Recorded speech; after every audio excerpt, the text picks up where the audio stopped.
feel like it's taken me longer than it should have to get around to doing this video, but never mind, we're here now. Doctor Who Season 3. Obviously this is quite an awkward season to watch because there's so much of it that's just missing.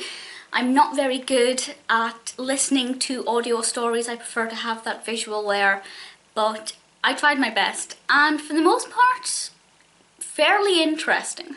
So as usual with these, I'm going to whiz through the serials and give you my brief overviews, but if you would like to know more details about specific aspects that you particularly liked or didn't like, let me know in the comments and I will happily answer your questions with my thoughts. First one, Galaxy 4, we have these characters called Chumblies. They're kind of like bumbly little Daleks. That's the way I kind of looked at them. They're fun, they're cute, they're not scary, but yay for Vicky.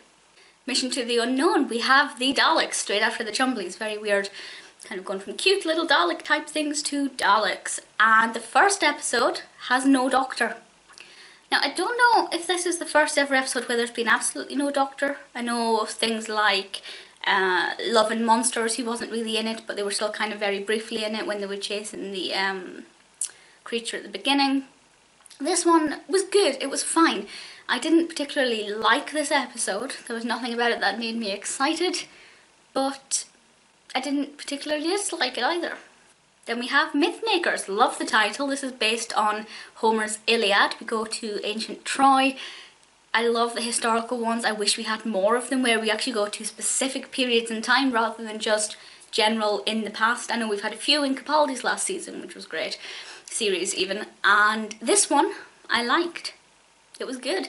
The only thing that really upsets me is that it was Vicky's last and we couldn't see it properly, and that really breaks my heart. I love Vicky, she's an amazing companion, and I'm a little bit devastated. Daleks Master Plan, what can I say? We still have Katerina, it's quite an interesting episode. Daleks, Daleks, Daleks, Daleks. We just never seem to have the end of them, which is not that much of an issue with the new Who, because they're not in it that frequently, but they seem to be always there in the classic episodes. This serial had a very kind of brief but dramatic ending, and I enjoyed it. It was fine. Massacre of St. Bartholomew's Eve. I cannot say that properly. This one, basically missing, found it really hard to follow because of that. Set in 1500s France, I think I would have really liked this one to actually be able to watch it. What I kind of did get from it was fine, but as I said, it's difficult. I find it difficult to follow things without the visuals. But as a concept, brilliant. Then we have the Ark, which I loved. We have our first proper look at Jackie Lane as Dodo. I'm really liking Dodo as a character in this one. I think she's brilliant. We have these creatures called the Minoids, and they have this ping pong ball in their mouth. It's not actually meant to be a ping pong ball, but they use ping pong balls, so they have an eye in their mouth, which I think is a fantastic concept. I would love to see this one reconstructed for Jodie Whittaker. I think it would do really well today, and yeah, from start to finish, that one had me hooked. I thought the creatures were good, Dodo's great, absolutely no complaints with the Ark.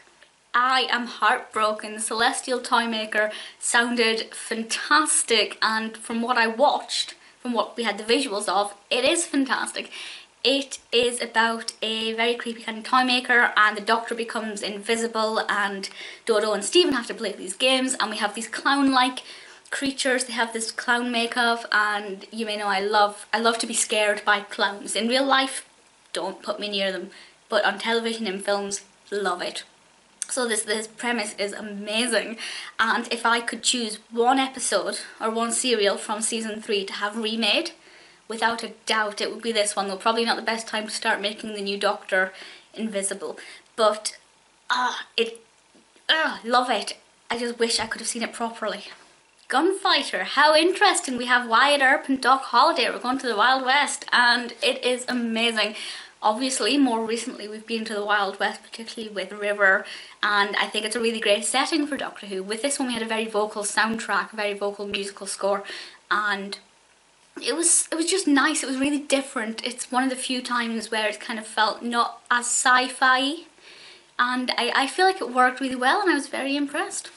Penultimate, we have Savages, which is set in the future, and we have these Savages versus these Elders, with that kind of dichotomy there of the two different species or approaches, I guess. Kind of reminded me of one of the more recent episodes set in Aberdeenshire, my home county.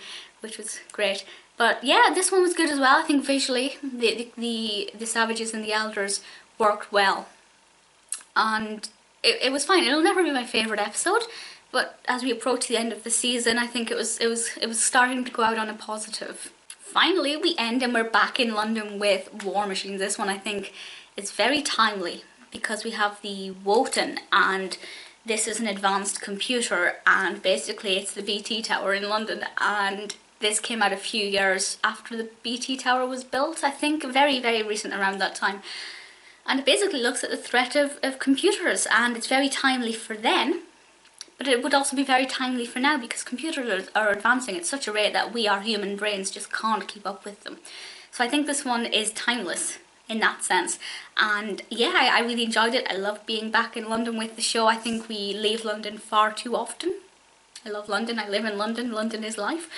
But yeah, it was a really good ending, and in all, I have no real complaints about season 3. Well, obviously that's not true. My main complaint is that half of it was missing, more than half of it I think.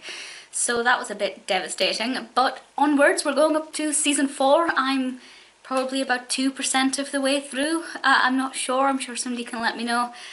Let me know your thoughts on season 3 and if you agree with me, and I will speak to you all soon.